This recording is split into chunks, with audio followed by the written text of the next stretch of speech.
Саламатсыздарбы? Жаңылыктар топтому менен ынтымакта кабарлар маалымат программасы студияда Акылбек Орозматов. Алгач бүгүнкүнүн темаларынан кыскача. Аравандык депутаттар Бай Бабаевтерге каршы тургундар президентке кайрылганын жатышат. Эмнеге? Такка барып кайрылсам, желкесин кысып бири-бириге төңөп турушупты. Кыргыз-тажик чек арасында дагы чыр чыкты. Табылган маалыматтарга таянсак, бир тажик жараны каза болуп, жетөөсү жарадар деп. Кыргызстанда чыгарылган туздардын 51%-нын йод кошулмасы нормага жооп бербейт. Этикеткасын колдонуп өздөрү башка жерден чыгарган болсо, ошол туура болбой калышы мүмкүн.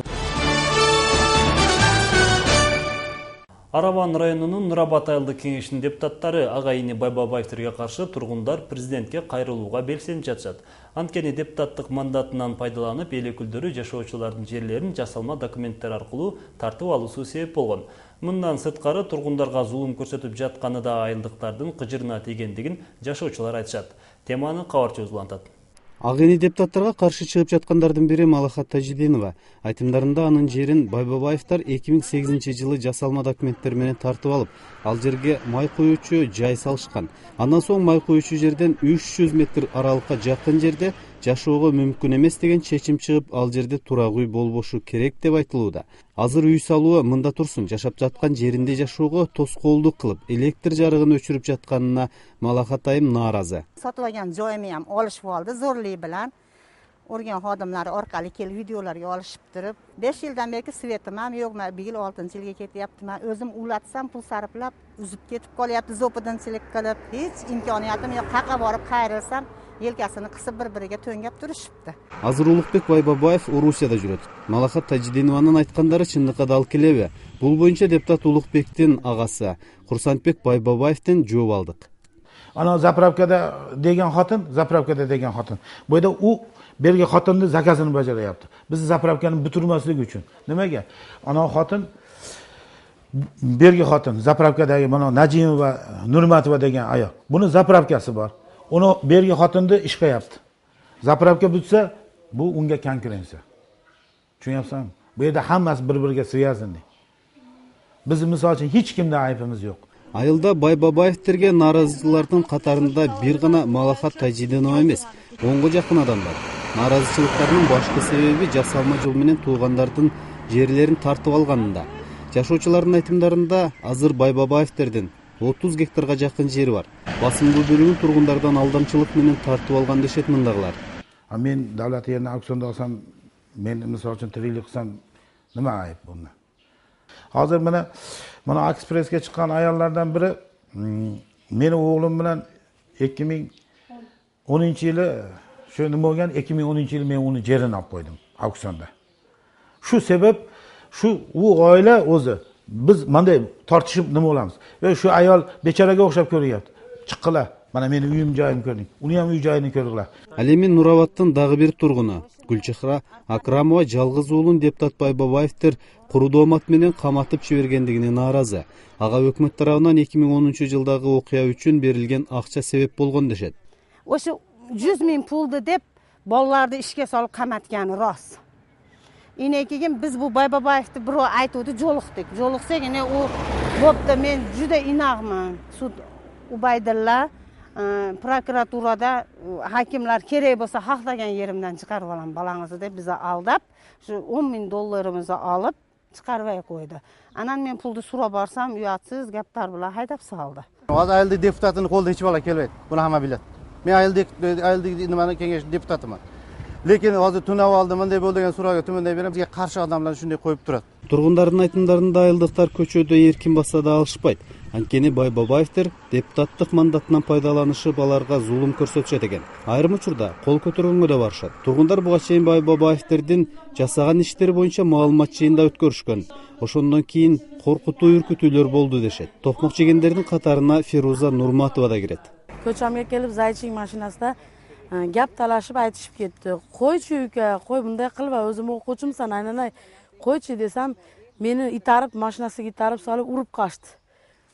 Ekspertizaga borsam, ekspertiza hamma yo'g'im, barda jo'g'imni ko'rgan yerlarimni ko'rib chiqarib qo'yib, anan 8 kun, 7 kundan keyin ekspertiza qog'ozimni jo'q qilib tashlashdi bular.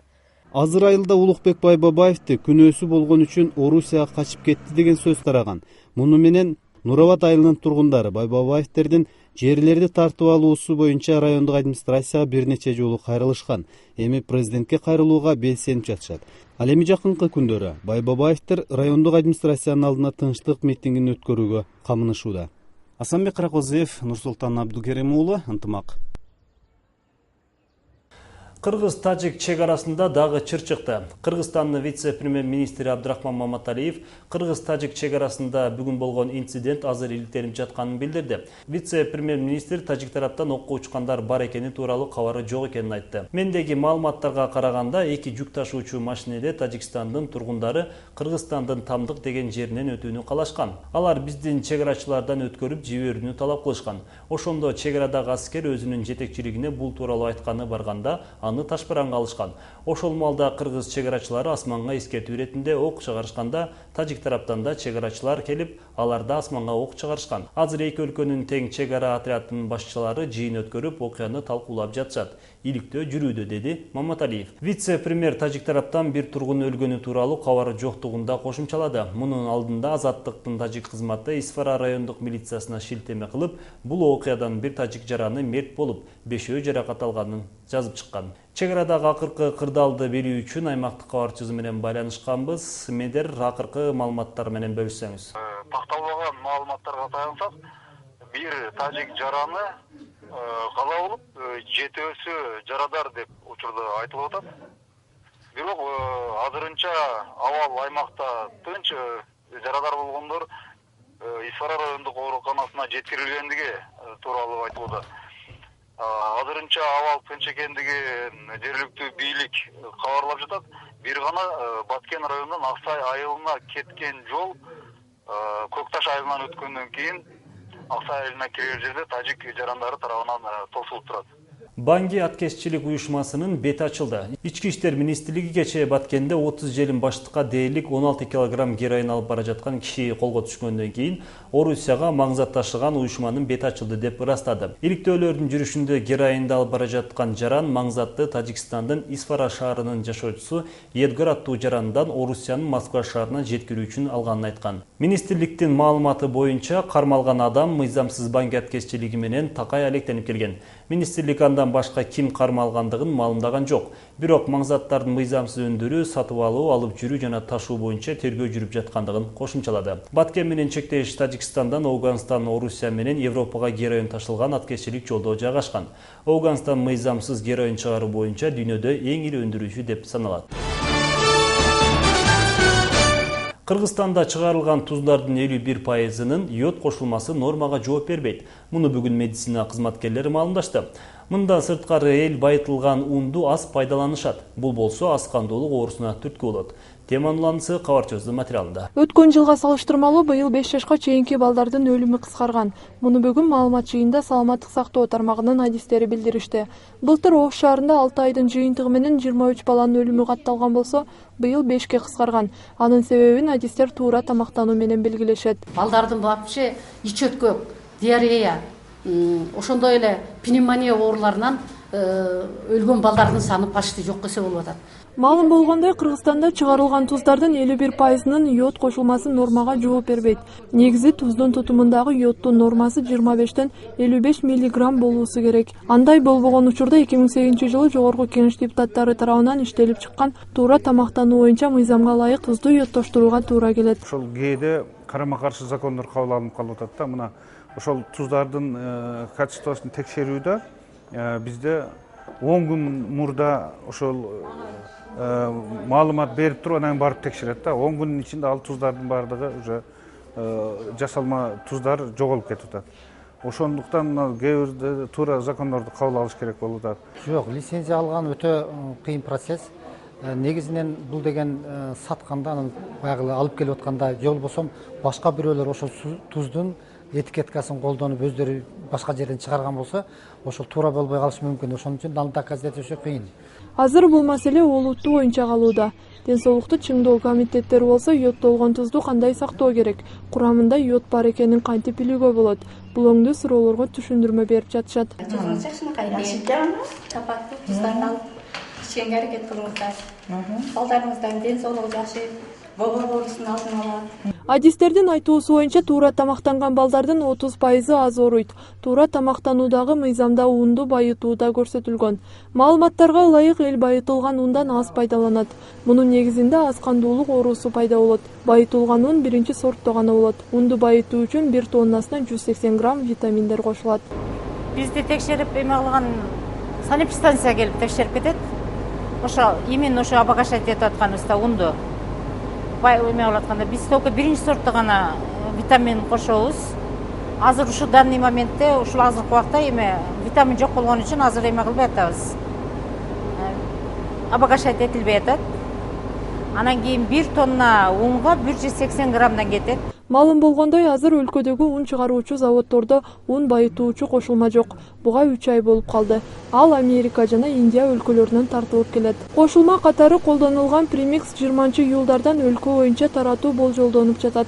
Жалпы 25 тонна алынган. Назгүл Ахунова, Нурсултан Абдыкерим уулу, Ынтымак.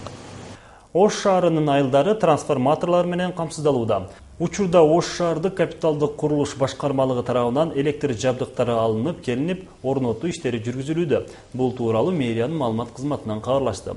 Маалыматка ылайык ага жергиликтүү бюджеттен 1.457.000 сом каралып, 3 трансформатор алынып келинип, орнотулууда. Керметау аймактык кеңешине караштуу 218 кварталга 1 даана, Амур Темир кичи районуна 1 даана, Орки айылындагы Жаңычек аймагына 1 даана орнотулууда. Мурда аталган аймактарда трансформатор жок болуп, жарыкка күч келип, ал маал менен өчүрүлүп турган.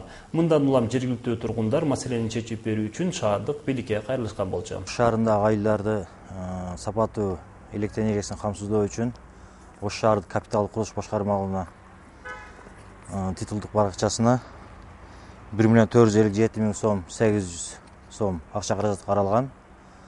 Ошол бөлүнгөн акча каражатка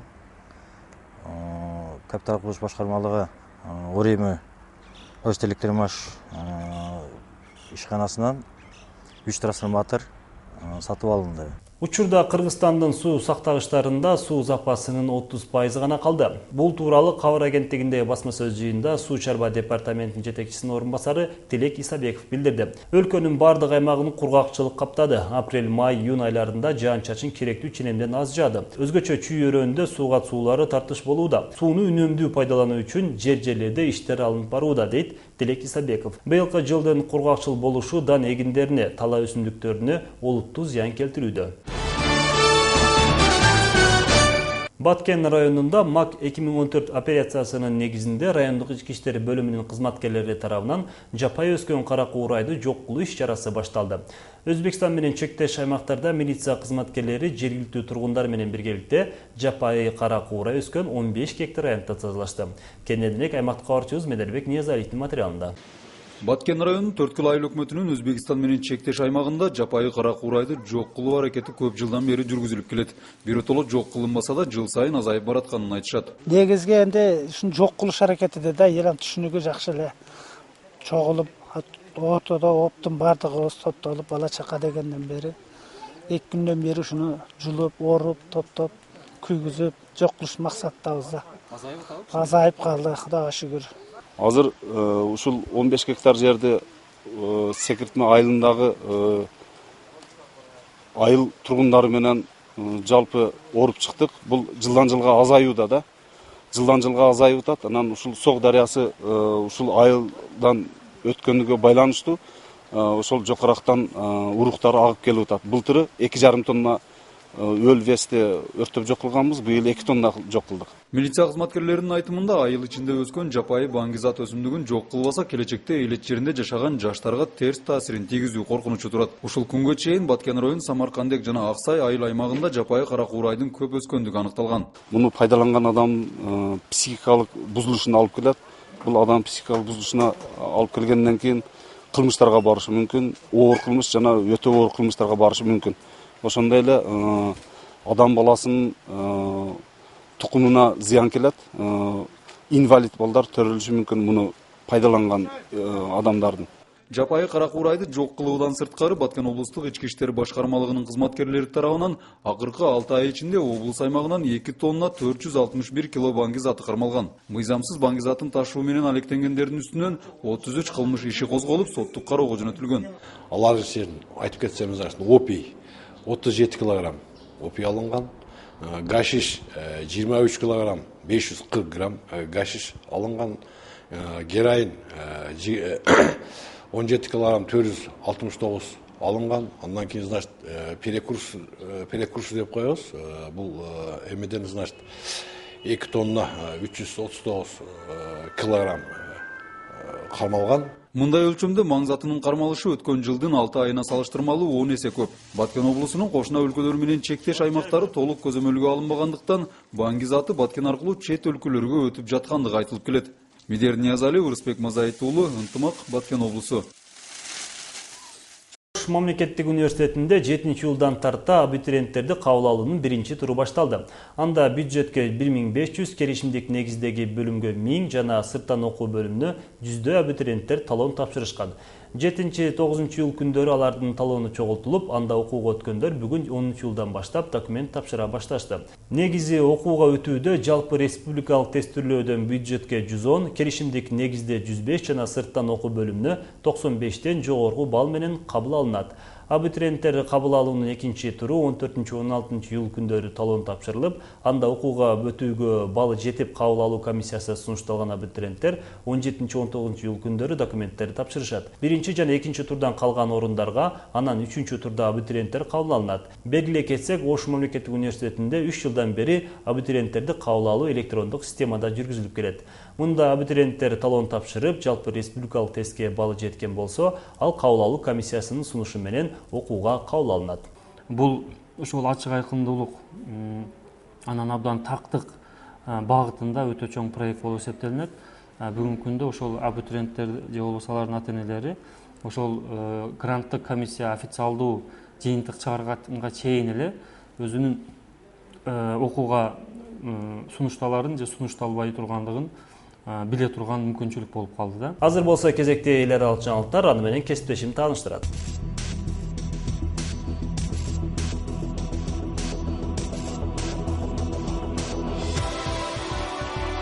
Саламатсыздарбы? Азаттык радиосунун Борбор Азия жаңылыктары менен таанышып алыңыздар. Прагадагы студияда Айнура Жекше кызы. Ооганстанда президенттикке талапкер Ашраф Гани шайлоонун жыйынтыктарын кубаттады. 14-июнда өткөн экинчи айлампада көз карандысыз шайлоо комиссиясынын маалыматына ылайык, Гани добуштардын дээрлик 56,5%-ин же ата-андашынан 1 миллион көп добуш алган. Ата-андашы Абдулла Абдулла добуш берүү бурмалоолор менен коштолгонун айтып, жыйынтыктарды тааныбай турганын билдирди. Пуштундардын колдоосуна таянган Гани Абдулла альтернативалуу өкмөт түзүүгө барбайт деп ишенерин айтты. Байкоочулар эки талапкердин эрегиши Ооганстанды баш аламандыкка кептейт деген чоочулоосун айтып жатышат. Шайлоонун расмий жыйынтыгы 22 июлга чейин жарыяланат.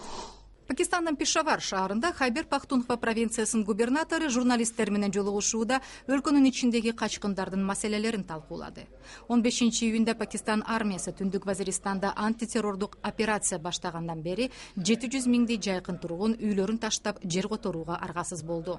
Губернатор операция аймактагы терроризмди түп тамырынан жок кылып, абалды жөндөөгө көмөктөшөт деген үмүтүн ортого салды. Душанбеде суу жана энергетика ресурстары боюнча регионалдык конференция аяктады. Тажик өкмөтү уюштурган жыйында Борбор Азия өлкөлөрүнөн келген адистер калкты таза суу менен камсыз кылуу жана аймактагы суу ресурстарын биргелешип башкаруу маселелерин талкуулашты. Бул иш-чара эмки жылы Түштүк Кореяда өтө турган 7-чи эл аралык суу форумуна даярдык иретинде уюштурулду. Шинжаң уйгур автономиялуу аймагындагы аткаминерлер жергиликтүү мусулмандарга орозо кармабоого көрсөтмө беришти. Укук коргоочулар муну уйгур азчылыгын кемсинтүү катары кабыл алышууда. Мамлекеттик маалымат каражаттары жазганына караганда, акыркы күндөрү коммунисттик партиянын мүчөлөрү, мамлекеттик кызматкерлер, окуучулар менен мугалимдерден орозо кармабоону талап кылган расмий кайрылуулар пайда болду. Кытай бийлиги диний эркиндиктер урматталганын айтканы менен өлкөдө диний ишмердик катуу көзөмөлгө алынган.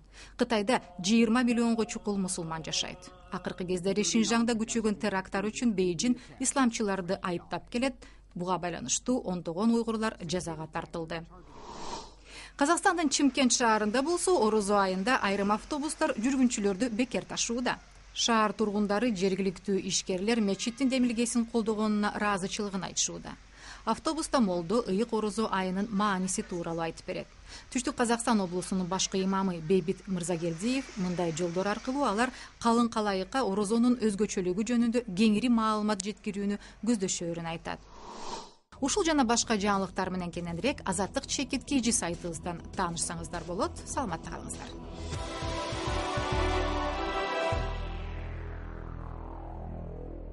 Бразилияда өтүп жаткан футбол боюнча дүйнө биринчилигинин экинчи финалчысы аныкталды. Кечээ күнү жарым финалда түштүк америкалыктар Голландия курамасы менен беттешти. Оюн Сан-Паулудагы 48 000 көрманды батырган Коринтианс арена стадионунда өттү. Беттештин негизги жана кошумча 30 мүнөт убактысы 0-0 эсеби менен жыйынтыкталып, жеңүүчү 11 метрлик пенальти тебүү сериясында аныкталды. Футбол лотереясында аргентиналыктар ооматтуураак чыгышты. Тагыраак айтканда, алардын дарбазачысы Ромеро голландыктардын 2 соккусун тосуп, командасын финалга алып чыкты. Эми жекшембиде Аргентина финалда Рио-де-Жанейродогу Маракана стадионунда Германия менен дүйнөлүк биринчилик үчүн атааңдашат. Бул эки команда 1990-жылы Италияда өткөн чемпионатта бет келген. Анда немистер 1-0 эсеби менен утуп кеткен эле. Ал эми 3-чү орун үчүн Бразилия Голландия менен 13-июль күнү беттешет. Ушуну менен бүгүнкү чыгарылышы жыйынтыкталат. Ал эми сиздерди эртеңки күнгө алган аба ырайы тууралуу маалымат күтөт. Ынтымактан алыстабаңыздар.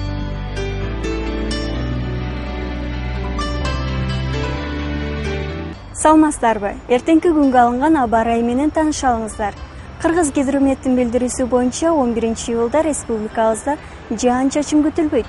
Батыштан соккон шамалдын ылдамдыгы секундасына 4-9 метрге чейин жетет. Абанын температурасы Баткен облусунда түнкүсүн 15-20 градус, ал эми күндүзү 31-36 градуска чейин жогору болот. Ош облусунда түнкүсүн 20-25, күндүзү 33-38 градуска чейин жогору болот. Жалал Абад облусунда түнкүсүн 20-25, күндүзү 33-38 градуска чейин көтөрүлөт. Нарын облусунда түнкүсүн 9-14, күндүзү 23-31 градуска чейин көтөрүлүшү күтүлүүдө. Талас өрөөнүндө түнкүсүн 12-17, күндүзү 30-35 градус жогору болот. Ысык көл облусунда түнкүсүн 10-15, күндүзү 23-28 градуска чейин көтөрүлөт. Чүй өрөөнүндө түнкүсүн 19-24, күндүзү 32-37 градус болот. Борборубуз Бишкекте жаан-чачын күтүлбөйт, батыштан соккон шамалдын ылдамдыгы 4-9 метрге чейин жетет. Абанын температурасы түнкүсүн 21-23, ал эми күндүзү 34-36 градуска чейин жылуу болот. Ал эми Ошто 11-июлда жаан-чачын күтүлбөйт, түштүк батыштан соккон шамалдын ылдамдыгы секундасына 4-9 метрге чейин жетет. Ал эми кээ бир аймактарда 14 метрге чейин жетиши күтүлүүдө. Абанын температурасы түнкүсүн 20-25, ал эми күндүзү 33-38 градуска чейин жылуу болушу күтүлөт. Сиздер 11-июлга болгон аба ырайы менен тааныштыңыздар. Аны мен Нурсулуу Маматшарип кызы тааныштырдым. Кененирээк маалыматты 3W чекит ынтымак чекит KG сайтынан алсаңыздар болот. Саламатта калыңыздар.